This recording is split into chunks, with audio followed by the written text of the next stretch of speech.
Bonjour à tous. Alors ce tuto fait partie d'une playlist qui est dédiée à l'installation d'un serveur web complet. J'installe ce serveur sous Linux, plus précisément sur une distribution Ubuntu, et dans ce tuto je vais installer PuTTY sous Windows et faire quelques manips de prise en main du serveur. Alors je vais commencer par le téléchargement de PuTTY.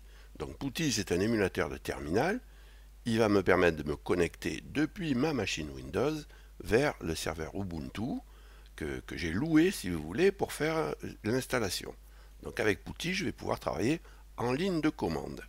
Alors, je prends Chrome et je vais taper PuTTY. Donc là, ici, vous voyez, c'est le site officiel qui sort en premier, putty.org. Je vais cliquer dessus, je vais aller sur la plage de téléchargement.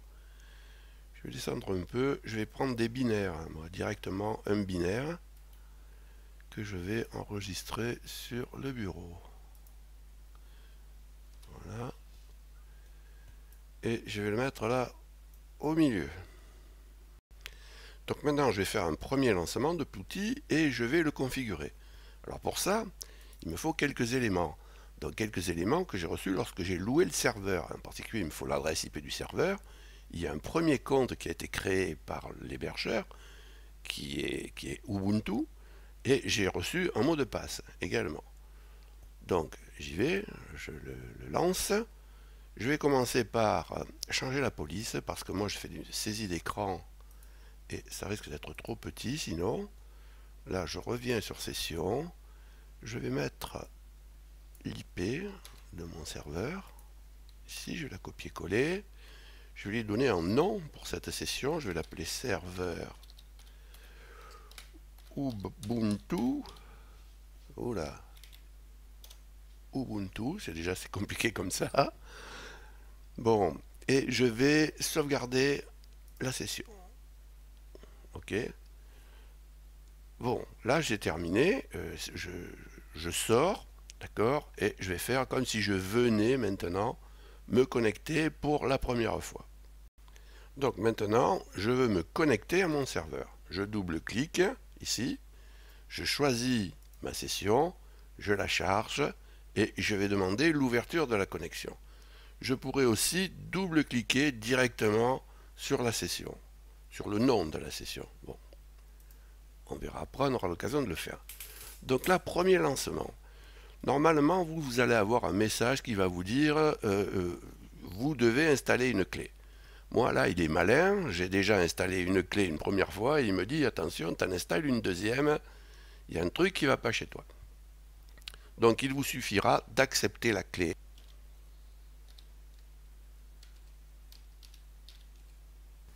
Donc, maintenant, je tape mon nom d'utilisateur. Je tape ce mot de passe là imbuvable. J'espère que je ne vais pas me tromper.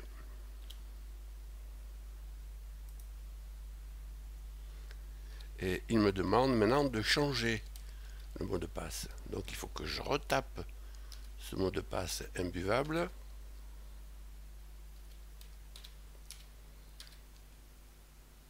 C'est la galère. Et voilà, maintenant il me suffit de taper le nouveau mot de passe. C'est plus facile. Et je tape deux fois.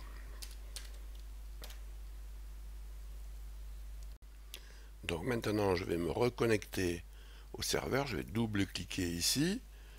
Ubuntu. Et je vais me servir évidemment de mon nouveau mot de passe serveur 2024. Et voilà, c'est fait. Alors maintenant, deux petits mots sur la commande sudo. Bon, en principe, les gens savent ce que c'est, mais bon, s'il y en a qui ne savent pas, je vais un peu ranger ça. Je fais un petit clear là. Alors, pour changer de droit sous Unix, en fait, on change d'identité. Si j'exécute la commande who am I, vous voyez que je suis Ubuntu. Si j'exécute sudo who am I, eh bien, vous voyez que là, maintenant, je suis root. Donc, le temps de l'exécution de la commande, j'ai changé d'identité. Donc quand je voudrais exécuter une commande avec les droits de route, eh bien je la ferai préfixer par sudo. Je changerai d'identité et je changerai de droit. Ok? Bon, maintenant on va faire des mises à jour, parce que là on vient de me livrer une machine, et il faudrait quand même que je fasse quelques mises à jour. Alors pour ça je vais faire sudo apt update. Donc là je vais mettre à jour la liste des paquets qui sont disponibles sur les dépôts. Donc c'est juste la liste que je mets à jour. Bien. Je fais un petit clear parce qu'en bas on voit pas bien. Voilà. Maintenant je vais faire à peu près la même commande, mais je vais marquer ici upgrade. Donc là je vais mettre à jour la liste des paquets qui sont pas la liste, excusez-moi. Je vais mettre à jour les paquets qui sont installés. J'en mets pas à jour de nouveaux, enfin j'en crée pas de nouveaux et j'en supprime pas.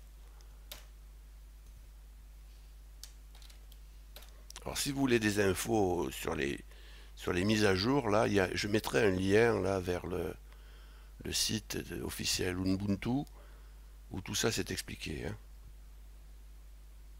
Bon, j'espère qu'il ne va pas y en avoir pour 8 jours là. Sinon je coupe.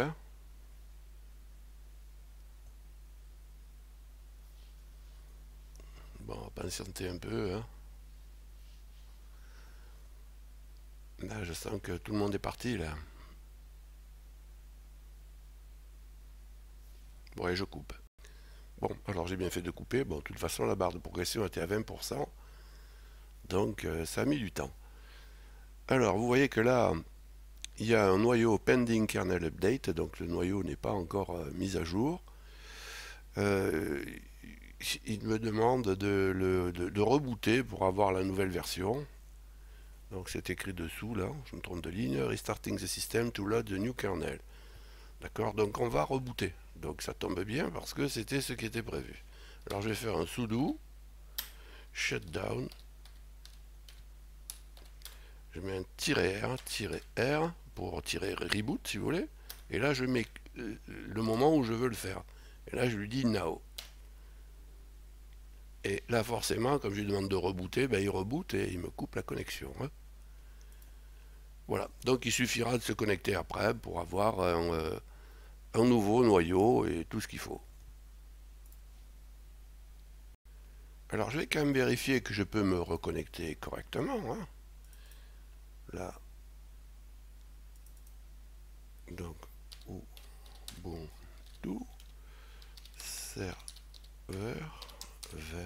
2024. Voilà, ok, magnifique. Alors ce tutoriel est terminé. Je vous remercie de m'avoir écouté. Prochain tuto, on s'occupera du serveur Apache.